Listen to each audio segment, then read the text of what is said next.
డెఫినెట్గా బిజినెస్లా రన్ అవుతుందండి.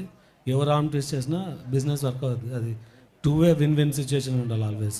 లుకింగ్ ఫార్వర్డ్ అండి ఫర్ ద ఫిలిం. నిశాంత్ గారు, నాకు ఇందాక మీరు హట్ అవుతున్నారు అంటే నాకు సడన్గా మీరు ఆ క్వశ్చన్ అంతా గుర్తొచ్చింది.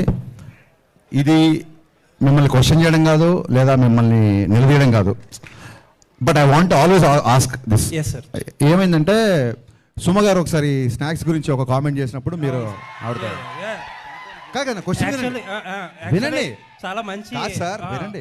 మీరు చాలా బాగా అడిగారు. నన్ను ఫినిష్ చేయని చెప్పండి సార్. సో డెఫినెట్గా, ఎందుకంటే మీరు అడగడం తప్ప మీరు క్వశ్చన్ వెళ్ళేవాళ్ళు మీకు ఎక్స్పీరియన్స్ ఉండదు కాబట్టి మీరు మధ్యలో కట్ చేస్తున్నారు. ఒకసారి పూర్తిగా వినండి. సుమ గారు స్నాక్స్ గురించి కామెంట్ చేసినప్పుడు మీరు హట్ అయ్యారు. So I appreciate that. నేను తిన్నప్పుడు కూడా ఎవరైనా అట్లా మాట్లాడితే నేను హట్ అవుతా. మీరు హట్ అవడంలో 200% న్యాయం ఉంది. వినండి సార్, మళ్ళీ మీరు వినట్లేదు సార్. సో ఏంటంటే ఒక చిన్న ఫుడ్ విషయంలో మీరు దీన్ని ఇలా స్నాక్స్లా తినే బదులు భోజనాలు చేసినప్పుడు మీరు హట్ అయ్యారు. అది ఎమోషన్స్తో ఉంటాం సార్, మీరైనా మేమైనా అందరం ఒకటే కదా.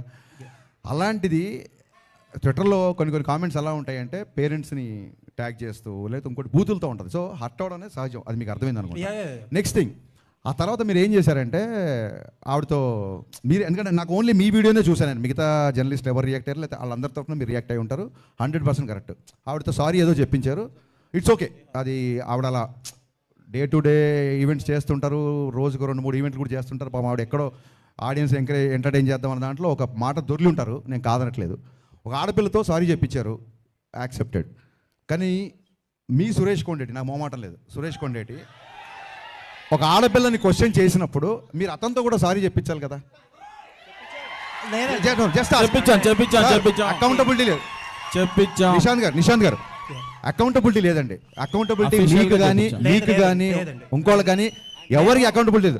ఒక ఆడపిల్లని అన్నప్పుడు ఒక ఆడపిల్ల అన్నప్పుడు సారీ చెప్పించారు, no doubt.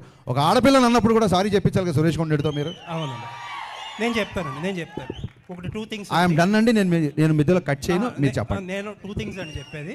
First of all, సుమగారు ఆ వేళ నన్ను అనలేదు, ఎందుకంటే I came very late to the event and ఆ రోజు నేను ఫాస్టింగ్లో ఉన్నా. But that secondary. బట్ నేనేంటంటే ఒక 150 మెంబర్స్ ఆఫ్ మీడియా పర్సన్స్ని వాళ్ళ తరపున మాట్లాడా. సరే, రైట్ రాంగ్ అనేది సబ్జెక్టివ్, అది ఎవరు తీసుకునేది వాళ్ళది. అండ్ ఇంకొకటి, సుమగారిని సారీ ఈ రోజు కూడా సుమగారు అని అంటాను, ఆ రోజు అదే అన్నాను. అవునండి, ఆవిడ మీద ఎప్పుడూ రెస్పెక్ట్ ఉంటుంది. అండ్ ఆ ఇన్సిడెంట్ తర్వాత ఆవిడతో మాట్లాడడానికి ఆ టాపిక్ గురించి ఎప్పుడూ ట్రై చేయాల. నాకు తెలిసి అయితే ఎవరో మరి ఆవిడ చేత సారీ ఎవరు చెప్పి కరెక్ట్ అంటున్నా. ఇంకొకటి ఏంటంటే, మీరు ఇంకొకటి ఏదో ఒక జర్నలిస్ట్ గురించి నేను పేరు చెప్పడం మొహమాటం లేదండి, నేను చెప్తాను. సురేష్ కొండేటి చెప్తున్నారు, మీకు తెలుసో లేదో నాకు, నేను ఆయనకి చెప్పే, ఆయన సీనియర్ కాబట్టి నేను చెప్పకూడదు కానీ, బట్ ఐ థింక్ సో ఇప్పుడు ఆల్రెడీ అసోసియేషన్స్ ఉన్నాయి, దానికి తగ్గట్టు కొన్ని స్టెప్స్ అయితే తీసుకున్నారు కూడా. Thank you for your patience అండి. Thank you so much. Apart ఈ కాంట్రవర్షియల్స్ పక్కన పెడితే కంటెంట్ పరంగా ఇది రియల్ ఇన్సిడెంట్ ఎక్కడో నార్త్ లో జరిగింది.